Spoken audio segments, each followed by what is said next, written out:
Have you ever found yourself trapped in a packed elevator? It's a claustrophobic, panic-inducing experience, made worse when the emergency lights fail, plunging you into complete darkness.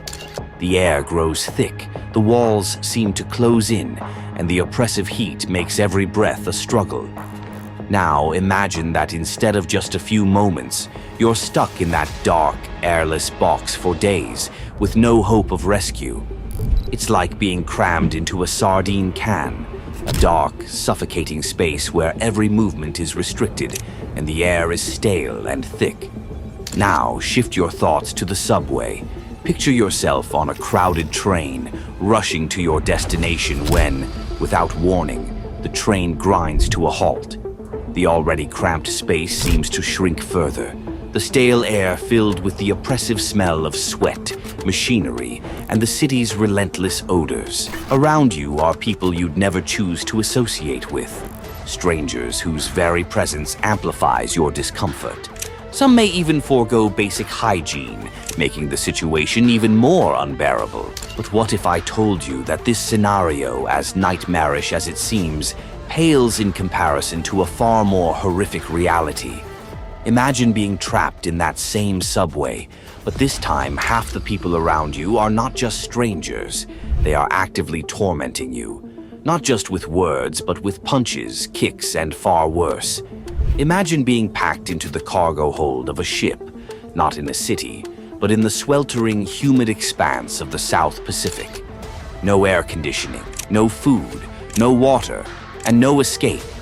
And outside, the ocean teems with submarines, each one a potential harbinger of your doom. Even the most vivid imagination can barely grasp the sheer terror of the hell ships used by the Japanese during World War II.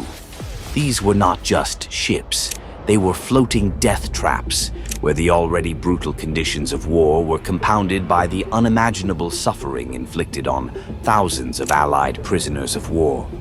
The fall of the Pacific. The story of the hell ships begins with the rapid expansion of Japanese forces across the Pacific following their surprise attack on Pearl Harbor in December 1941. The United States, the United Kingdom, and the Netherlands found themselves reeling from a series of devastating setbacks as Japanese forces swept through the Western Pacific. British colonies like Malaysia, Singapore, and Hong Kong fell with alarming speed, as did the strategically vital island of New Guinea, located just north of Australia. For the United States, the loss of territories such as Guam, Wake Island, and the Philippines was a blow not just to military strategy, but to national pride. The fall of the Philippines, in particular, marked a significant defeat. This archipelago had been a key American stronghold in the Pacific, and its loss was felt deeply by the American public and military alike. The Philippines was more than just a strategic location. It was a symbol of American power and influence in the region. Meanwhile, the Free Dutch, whose homeland had been occupied by Nazi Germany since 1940, struggled to maintain control over their Indonesian colonies, including resource-rich territories like Brunei. However, these too fell to Japanese forces by early 1942. At the time, Indonesia was known as the Dutch East Indies, and its loss represented a significant blow to the Allied war effort, particularly in terms of access to vital resources like oil and rubber. The rapid Japanese victories resulted in the capture of hundreds of thousands of Allied soldiers, sailors, airmen, and civilians. Most of these prisoners were taken in the early stages of the Japanese Pacific Campaign, when the Allies were on the defensive and suffering from a series of catastrophic defeats. As the war dragged on, the situation for these prisoners grew increasingly dire. By mid-1942, the Allies had begun to regroup and launch counteroffensives, but those captured earlier faced a grim fate. One of the key reasons for the large number of prisoners taken was the nature of the war itself. The majority of the territories defended by the Allies in the Pacific were islands, isolated and difficult to reinforce or resupply once the surrounding seas were controlled by the enemy.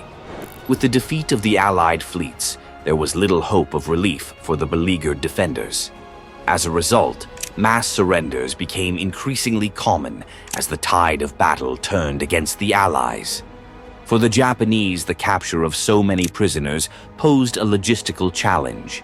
The Japanese military was ill-prepared to handle the vast numbers of POWs now under their control.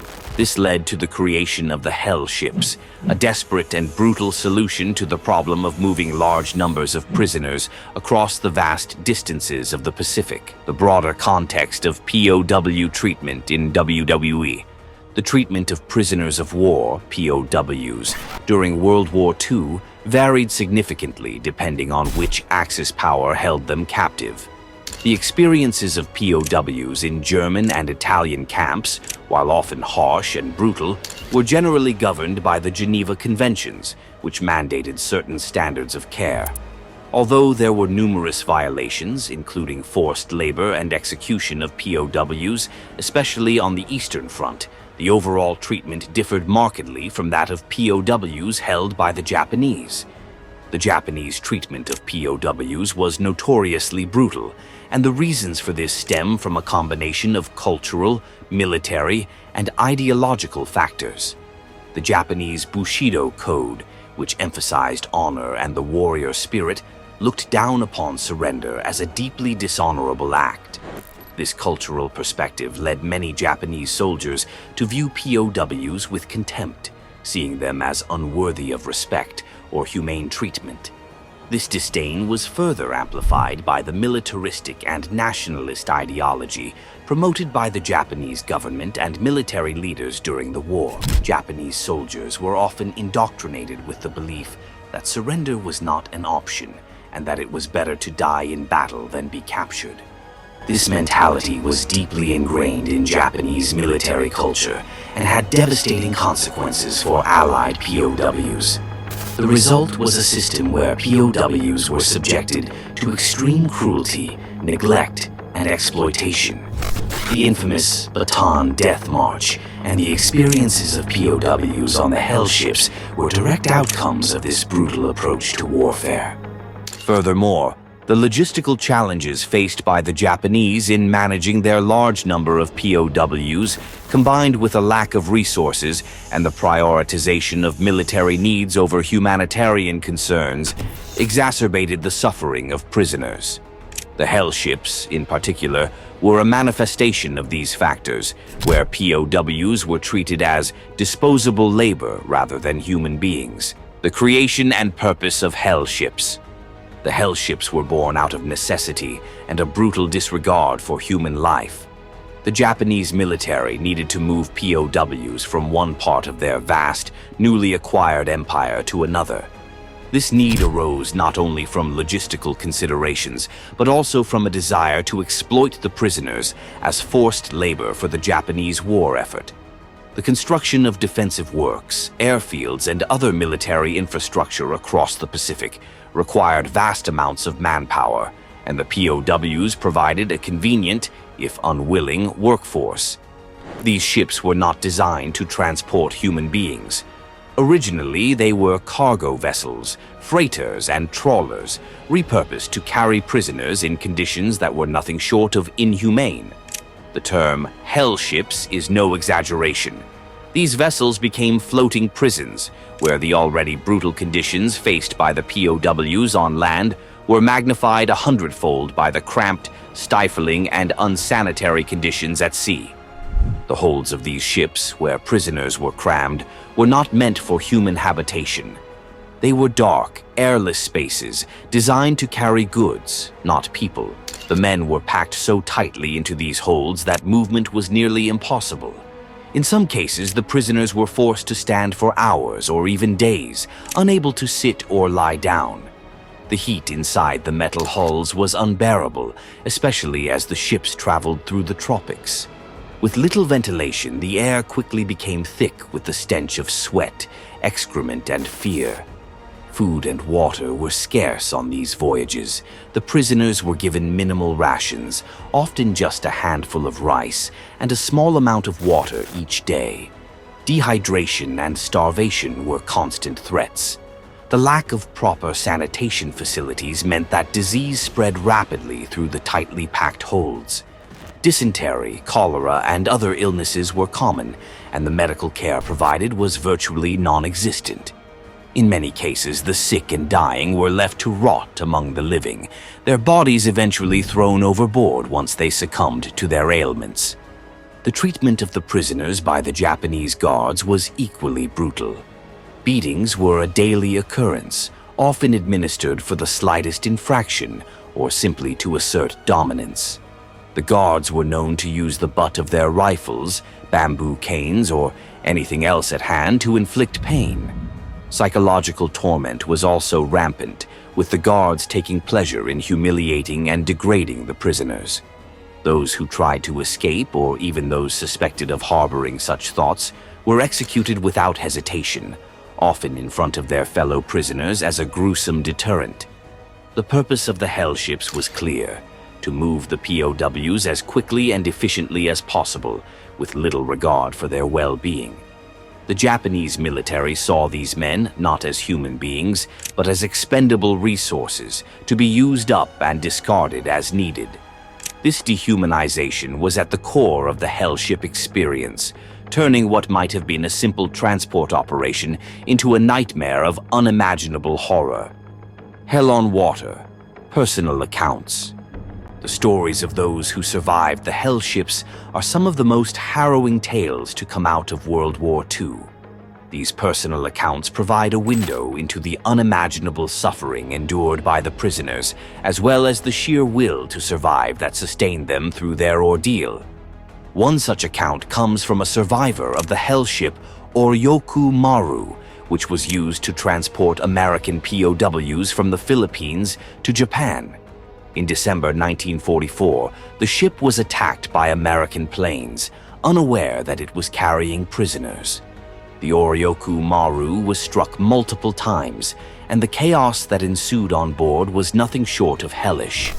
The bombs and gunfire tore through the ship, killing many of the prisoners instantly. Those who survived the initial attack were left to fend for themselves in the sinking, burning ship. In the aftermath, those who managed to escape the ship's hold were subjected to even more brutality.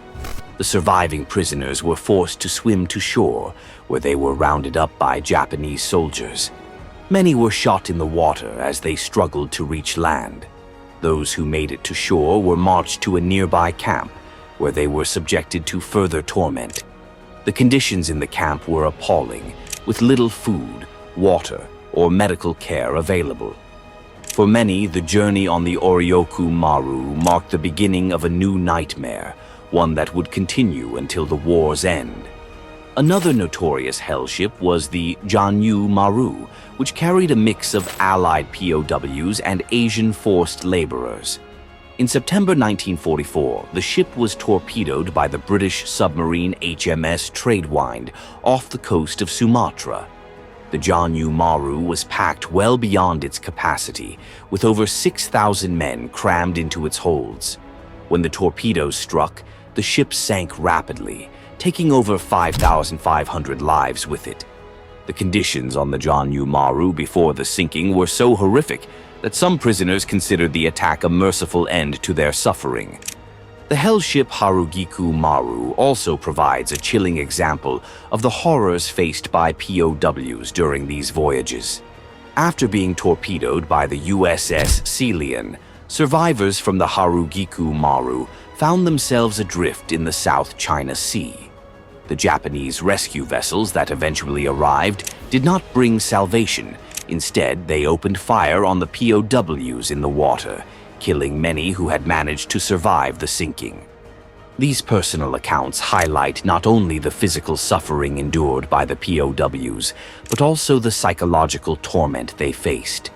The constant fear of death, the loss of comrades, and the sheer brutality of their captors left deep scars on those who survived. Many of the men who lived through the hell ships struggled with the memories for the rest of their lives, haunted by the horrors they had witnessed and endured. The tragedy of friendly fire. One of the most tragic aspects of the Hell ships was the role that Allied forces inadvertently played in the deaths of thousands of POWs. Because the Japanese failed to properly mark these ships as carrying prisoners, they were often mistaken for regular military or cargo vessels. As a result, they became targets for Allied submarines and aircraft, which were engaged in a relentless campaign to disrupt Japanese supply lines. The sinking of the Oryoku Maru is a prime example of this tragedy. The American pilots who attacked the ship had no way of knowing that it was carrying nearly 1,600 American POWs. Their mission was to weaken the Japanese war effort by destroying enemy shipping, and in the fog of war, such mistakes were inevitable. The horror of realizing that they had killed their own countrymen added a layer of tragedy to an already grim situation. The psychological toll on the Allied forces responsible for these attacks was immense. Many of the men involved in the sinking of the Hell ships were deeply affected by the knowledge that their actions, while unintentional, had led to the deaths of so many fellow soldiers. For some, the guilt was overwhelming, leading to long-term mental health struggles. These incidents underscore the complexity and tragedy of war, where even the best-intentioned actions can lead to devastating consequences. Post-war accountability and war crimes trials. After the end of World War II, the Allied powers sought to bring those responsible for war crimes to justice. The most famous of these efforts were the Nuremberg trials, which focused on the crimes committed by Nazi Germany. However, the atrocities committed by the Japanese were also addressed in the Tokyo trials, formerly known as the International Military Tribunal for the Far East, IMTF-E. The Tokyo trials prosecuted major Japanese war criminals, including high-ranking military leaders and government officials, for crimes against peace, war crimes, and crimes against humanity. Among the many charges brought against the defendants were those related to the mistreatment of POWs, including the horrors of the Hell ships. However, the full extent of the suffering endured by POWs on these ships was not as widely publicized as other atrocities, such as the Nanking Massacre or the Bataan Death March. One reason for this is that many of the crimes committed on the Hell ships were less visible to the public and occurred in the chaotic, final years of the war. Additionally, the sheer scale of atrocities committed across the vast theater of the Pacific War meant that not all events received the same level of attention during the trials. Nonetheless, some Japanese officers and guards responsible for the mistreatment of POWs were prosecuted and, in some cases, executed or imprisoned. The trials also highlighted the issue of accountability for war crimes, setting a precedent for future conflicts. However, the outcomes of the Tokyo trials were not without controversy. Many survivors and their families felt that justice was incomplete, as not all perpetrators were brought to trial and some received relatively lenient sentences. Furthermore, political considerations during the post-war occupation of Japan led to a degree of leniency in the pursuit of war criminals, as the Allied powers, particularly the United States, sought to stabilize Japan as a bulwark against communism in Asia. Long-term impact on survivors and their families.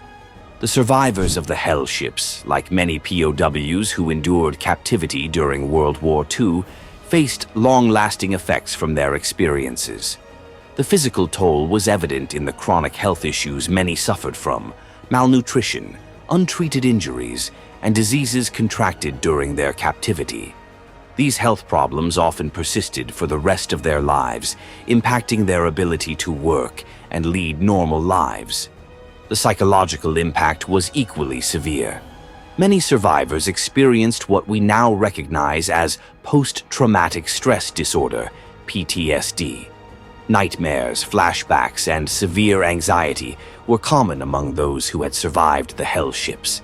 The brutal treatment they endured, coupled with the constant fear of death, left deep emotional scars. These psychological wounds affected not only the survivors, but also their families. who had to cope with the aftermath of the trauma. Families of survivors often found themselves struggling to understand the profound changes in their loved ones. The men who returned from the hell ships were often different from the ones who had gone to war, more withdrawn, prone to anger or depression, and haunted by their experiences. This had a ripple effect on their relationships, their ability to reintegrate into society, and their overall quality of life. Moreover, the stigma associated with being a POW in some cultures added another layer of difficulty. In Japan, for instance, returning soldiers who had been captured were sometimes viewed with suspicion or shame, as their surrender was seen as dishonorable. This cultural perception made it even more challenging for survivors to share their stories or seek help for their physical and psychological wounds. The role of memory and education. The memory of the hell ships and the suffering endured by the POWs aboard them has been preserved to varying degrees in different countries. In the United States, Australia, and the United Kingdom, the stories of the hell ships are part of the broader narrative of the Pacific War, remembered through memoirs, documentaries, and commemorative events. Survivor testimonies have been collected and archived, serving as a vital resource for historians and educators. In Japan, however, the memory of these events is more complicated. The post-war period saw a significant amount of denial and minimization of Japan's war crimes, partly due to the political dynamics of the Cold War and the desire to rebuild Japan as a peaceful nation. Over time, however, there has been a growing movement within Japan to acknowledge and educate younger generations about the darker aspects of the nation's wartime history, including the treatment of POWs. Educational programs, museums, and memorials have played a crucial role in keeping the memory of the hell ships alive. In some countries, such as the Philippines and Indonesia, where the impact of Japanese occupation was particularly severe, these memories are an integral part of national history. However, the level of awareness and education about the hell ships varies widely, and in some places, these stories are at risk of being forgotten. It is essential to continue teaching this history, not only to honor the memory of those who suffered, but also to ensure that future generations understand the consequences of war. The hell ships are a powerful example of the inhumanity that can arise in conflict and serve as a stark reminder of the need for international laws and conventions to protect the rights and dignity of all people, even in times of war. The story of the hell ships is a stark reminder of the horrors of war and the suffering that it inflicts on the most vulnerable members of society. These floating prisons, where men were treated as little more than cargo, represent one of the darkest chapters of World War II. The experiences of those who survived the hell ships are a testament to the resilience of the human spirit, but they are also a sobering reminder of the capacity for cruelty that exists within us all. As we remember the horrors of the hell ships, it is important to recognize the importance of history in shaping our understanding of the present and future. The lessons learned from these tragedies must inform our efforts to prevent such atrocities from occurring again. By acknowledging the suffering of those who endured the hell ships and ensuring that their stories are not forgotten, we can honor their memory and work towards a more just and humane world. Thank you for taking the time to learn about this tragic chapter in history. Let us never forget the lessons of the past and commit ourselves to building a future where such horrors are never repeated.